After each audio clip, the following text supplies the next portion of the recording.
Good morning बच्चों, कैसे हो। वाणिज्य की इस क्लास में आपका स्वागत है, अभिनंदन है।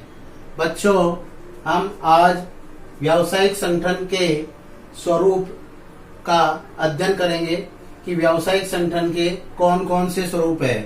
सामान्यतः व्यावसायिक संगठन के स्वरूपों में एकाकी व्यापार, साझेदारी, कंपनी, सहकारिता, संयुक्त हिंदू परिवार व्यवसाय आदि प्रचलित है। इनमें से सबसे पहले हम आज एकाकी व्यापार यानी कि एकल स्वामित्व के बारे में अध्ययन करेंगे। एकल स्वामित्व या एकाकी व्यापार, एक व्यक्ति के द्वारा किए जाने वाला व्यापार एकाकी व्यापार कहलाता है। इसके अंतर्गत जिस व्यापार का प्रबंध, स्वामित्व, संचालन एवं नियंत्रण एक ही व्यक्ति के द्वारा किया जाता है, ऐसा व्यापार एकाकी व्यापार के नाम से जाना जाता है। अर्थात वही उसमें प्रबंध का कार्य करे, माल को लाने का, ले जाने का, इसके अलावा विक्रय करने का, क्रय करने का। इसके अलावा स्वामित्व का तात्पर्य मालिक से है कि वही उसका मालिक होता है, वही उसका पर नियंत्रण करता है, अर्थात समस्त कार्य के लिए वह उत्तरदायी होता है, लाभ आने के लिए वही जिम्मेदार होता है। व्यावसायिक संगठन के स्वामित्व का यह सबसे प्राचीनतम और प्रचलित स्वरूप है।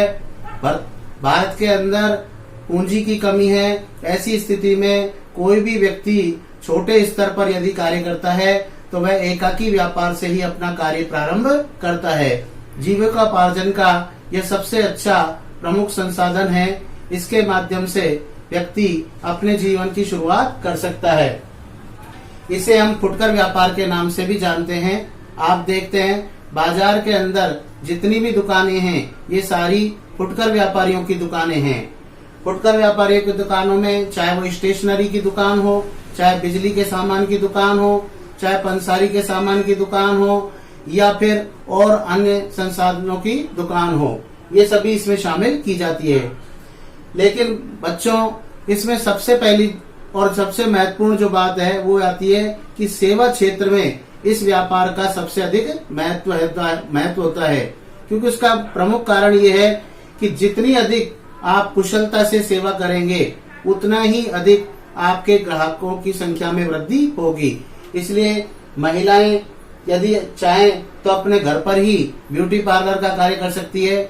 ब्यूटी पार्लर के कार्य में उनको कोई दुकान लेने की आवश्यकता नहीं है। घर के एक कमरे में ही वो ब्यूटी पार्लर का कार्य कर सकती हैं और जितने अधिक वह अपने ग्राहक को संतुष्ट करेगी उतना ही अधिक वो पैसा कमाएंगी। इसी तरीके से यदि हम बात करें टेलर की आप पता है दुकानें बहुत है, लेकिन कुछ टेलर जो होते हैं उन्हीं के पास लोग अपने कपड़े सिलवाना पसंद करते हैं। जैसे अलवर में राकेश टेलर है, उसकी जो रेट है वो अधिक है, लेकिन फिर भी उसकी कुशलता से, उसकी सिलाई से लोग संतुष्ट है, इसलिए अधिक पैसे दे करके भी उसके पास में सिलाई का कार्य करवाते हैं। इसी तरीके से नाई है, नाई की दुकानें सारे शहर में हैं, लेकिन बहुत से ग्राहक ऐसे होते हैं जो एक व्यक्ति विशेष या एक ही नाई के पास में जाकर के अपने बालों की कटिंग करवाना पसंद करते हैं। इसी तरीके से धोबी है, प्लम्बर है जो नल के कार्य करता है, बिजली की मरम्मत का कार्य करने वाला इलेक्ट्रीशियन होता है, TV, fridge, cooler, washing machine, इन सब का मरम्मत का कार्य करने वाला व्यक्ति होता है। तो ये जितनी अधिक अच्छी संतुष्टि से या जितने अधिक अच्छी तरीके से कार्य करेंगे वह अपने ग्राहकों की संख्या में उतनी ही अधिक वृद्धि करेगा और उतने ही अधिक ग्राहक उसके पास में आएंगे। इसलिए सेवा कार्य इसमें सबसे महत्वपूर्ण होता है। व्यावसायिक संगठन का यह सबसे सरल रूप है। इसमें कानूनी औपचारिकताओं को पूरा नहीं करना होता है। कुछ व्यवसाय को या व्यापार को छोड़ करके इनमें लाइसेंस लेने की भी आवश्यकता नहीं होती है। इसका आसानी से स्थापना की जा सकती है और आसानी से इसका अंत किया जा सकता है। अब हम इसकी विशेषताओं का अध्ययन कर रहे हैं। सबसे पहले जो इसकी विशेषता है वो है निर्माण एवं समापन, कि एकाकी व्यापार का निर्माण एवं समापन अर्थात समाप्ति बहुत ही आसान है। एकाकी व्यापार के अंतर्गत हम निर्माण भी आसानी से कर सकते हैं, क्योंकि किसी भी प्रकार की कानूनी औपचारिकताओं को पूरा नहीं करना होता है। इसका प्रारंभ आसानी से किया जा सकता है। आप किसी भी व्यापार का चयन कर सकते हैं इसके अंतर्गत, और जब चाहे आप जब उसे समाप्त कर सकते हैं। इसके लिए सरकार की तरफ से कोई निर्देश नहीं है। दूसरी बात आती है असीमित दायित्व, कि एकाकी व्यापारी का दायित्व असीमित होता है।